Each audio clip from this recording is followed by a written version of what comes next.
Chris with the Meeples Market, and today we're looking at the game Dive. It's for 1 to 4 players. The box says that it plays in about 30 minutes. From our experience though, it's closer to 15, maybe 30 with some of the variants. We're going to do a setup, and then I'm going to give you my thoughts on it afterwards. All right, let's dive right into this setup here. The beautiful game Dive. First thing we're going to do is, you already would have had this assembled. It's the cardboard pieces. Then you're going to take this extra little rule sheet, put it white side face up. We're going to put the reef board right here in the center. From there, depending on how many players you're playing with, we're going to deal out player boards. We'll just say we're playing with 2. So each player would get a player board. Each player would also get a screen. And then we're going to take this board, put it right here. This is what's going to track the score. Each player is going to pick a color. For this, we'll be using this green and coral color. They're going to start over here on the 0 space. And then you're going to also give each player a set of these 5 tokens. They're labeled 1 through 5. So each player is going to get a set. And then you will also take these little shell tokens and place them out front of the boards to let everybody know which player is playing which color meeple. Next thing we're going to do is take all of these beautiful ocean tiles here, and I want you to shuffle them up really good. You want to like flip some of them around, rotate some of them, rotate them the other way. Basically just mix this thing up as best as you can. And then we're going to take it and place them right in here. And you want to have this centered in the table so that everybody can look at the water tiles from the top down in order to play the game. There's also a couple of variants you can set up where each player picks like an animal to assist them. Every animal has some special ability that goes along with it. There's also this deck of cards that you'd use if you were going to play the solo game, along with this black piece. We're not going to use those since we're just set up for a 2-player game. After that, you're pretty much all set to go. I'll just walk through how the game plays. Players take their turn simultaneously. So what you're going to be doing is looking at these tiles, and the goal here is to dive deep. So to do that, sharks are bad. So if you see a shark on a tile, you're going to flip your little token to the shark side. Otherwise, you're going to use the number side.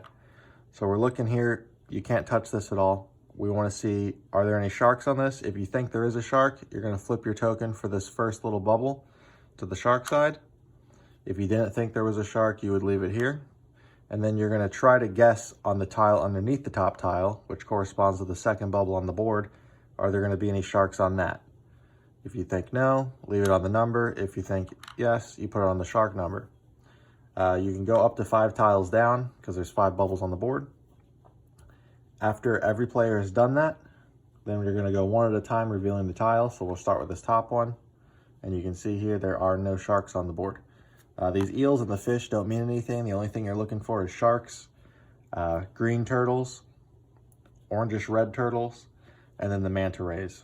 Those are the only 4 things that actually matter on the tile. So right here, we'll say this player had picked a shark. This first tile has no sharks on it. So once these are revealed, this player would immediately be out for the scoring for this round because they guessed that there was a shark here and there's not. So their tokens will just go off their board.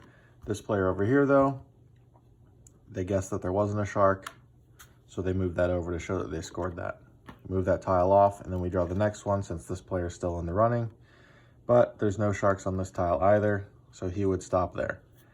Let's just say though that he guessed that there was no sharks and he put a 4, and we'll say this player was still in the game and they stacked these 2 tiles. So the scores would be 4 to 7. So this player would technically have won this tile and benefit from the manta ray. The bonuses for the different animals is manta ray lets you move up basically to the space behind the player ahead of you, stopping at the 15. 16 on is the deep water. The green turtle lets you just move immediately 1 space forward, and then the orangish color red turtle lets you move 2 spaces forward. So after all the players have done that, you go down. If there's no more bubbles left, if everybody's either like run out of tiles or you've hit a shark or something that's moved you off, you're gonna stop. You move your piece up for every 1 tile that you moved over here. So say this guy got 1 and this person had guessed for that shark on the first one and they were wrong, so they get none. So we'll have the coral person goes 1, 2, and then that's that for the round. Everybody puts their pieces back here, and then you start again just from where it left off. You're gonna look at this piece. What do you think is on here? If it's a shark, you're gonna bet here with your shark tokens. The higher numbers that you bet with is what makes you win the tile, which lets you take the bonus for the other animals that are on the tile. This one just has a turtle on it, so if someone had guessed no shark, they would get to move that free bonus space. And that's pretty much the game. You keep doing that over and over again until eventually one player makes it down here to the 23rd space or further. If someone makes it to that space, they're the winner of the game. If you would go past that space on your turn, you'll continue to go. If multiple people go past, whoever makes it the furthest past the space is the winner of the game because they swam deep enough to get this magical stone. And the board also shows you here, green turtles. Let's move it. Green turtles move 1, orange turtles move 2, and then the manta ray lets you move up to the guy up in the lead here. And that is how you set up and play the game. All right, so we saw how to set up the game. We just played the game 3 times, so I'm gonna give my kind of like, it's a review, it's not super in-depth, first impressions type of thing. Overall, the game's pretty cool. It's definitely a lot lighter than what I would typically play. It's a good family game, probably a good like in-between game, a good gateway game. Some cool things about it. Never seen a game use these sort of, I don't even know what these are, clear plastic things. The gameplay itself, same thing. I've never played anything like it. You're betting. You're basically betting with your air, and at the same time trying to play like some I Spy stuff, guessing the depth of things with depth perception and things. So the mechanics itself are like, they're fresh, they're new. I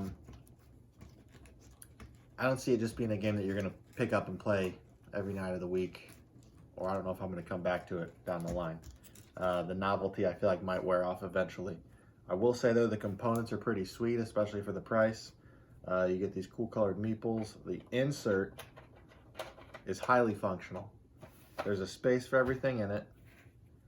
It fits sleeved cards, which is a huge plus in my book. And then everything else just fits right in here perfectly. So that's a big plus. All right, so as far as ratings go, if I'm rating the game for what it is, or what I would say it is, a family game or a gateway game, I think it's like a solid 7. It's fresh, it's new. I don't know any game that plays like it. The components are nice.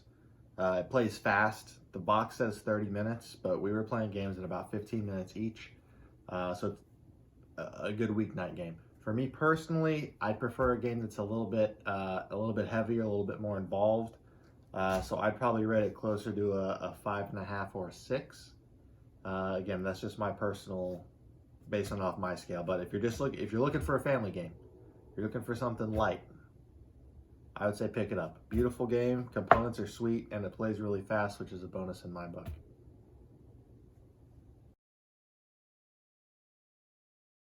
Let's dive right in.